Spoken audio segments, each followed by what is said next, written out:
Hi friends, ఈరోజు అయితే Sunday friends.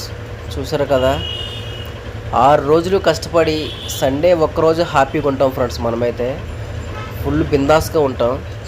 Bachelor life చాలా హ్యాపీగా ఉన్నది ఎప్పుడంటే సండే మాత్రమే. ఎందుకంటే ఈ 6 రోజులు మన ఫ్యామిలీ కోసం, మన కోసం కష్టపడి బయట ఉండి ఎండనక వాననక కష్టపడతాం ఫ్రెండ్స్. అందుకని ఈ సండే రోజు మట్టుగా హ్యాపీగా ఉంటాం. మనం నచ్చింది తింటాం, నచ్చినట్టుగా ఉంటాం సండే రోజు మట్టుగా.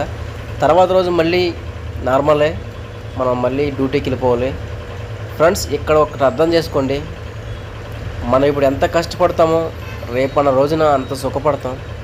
మన తల్లిదండ్రులు వదిలేసి, మన తల్లిదండ్రులు విడిచిపెట్టి, మన గ్రామాన్ని విడిచిపెట్టి మనం ఒక రాష్ట్రానికి వచ్చి కష్టపడుతున్నామంటే అది ఎందుకంటే మన తల్లిదండ్రుల గురించి, మన గురించి. అవును కదా ఫ్రెండ్స్.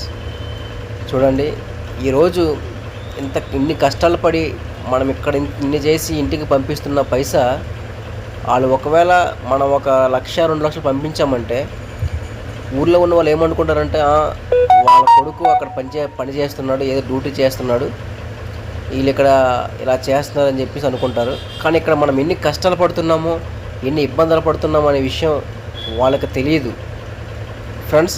ఎవరేమనుకున్నా, ఎవరేం చేసుకున్నా సరే మన ఆత్మధైర్యం అనేది మనకు ఉండాలి. ఎవరేమనుకున్నా మనకు అనవసరం. మన ఫ్యామిలీ కోసం మనం కష్టపడుతున్నాం, మన కోసం మనం కష్టపడుతున్నాం. కాబట్టి మీరు ఎలా ఉన్నారో అలాగే ఉండండి. ఎవరి కోసం మీరు మారద్దు. మీకు నచ్చింది మాత్రమే మీరు చేయండి. ఒక సండే మీరు ఎలా ఉండాలనుకుంటున్నారో అలా ఉండాలి ఫ్రెండ్స్. చూసారు కదా, నేనైతే మొత్తానికి కర్రీ అయితే చేస్తాను ఫ్రెండ్స్. నేను తింటున్నా, ఏదో బాడీ చూపిస్తానని చెప్పి అనుకోవద్దు. ఎండాకాలం కదా, అలాగే ఉంటుంది ఫ్రెండ్స్. ఈ వీడియో మీకు నచ్చినట్టయితే కామెంట్ చేయండి, షేర్ చేయండి, నా ఛానల్ సబ్స్క్రైబ్ చేసుకోండి. నెక్స్ట్ వీడియో కోసం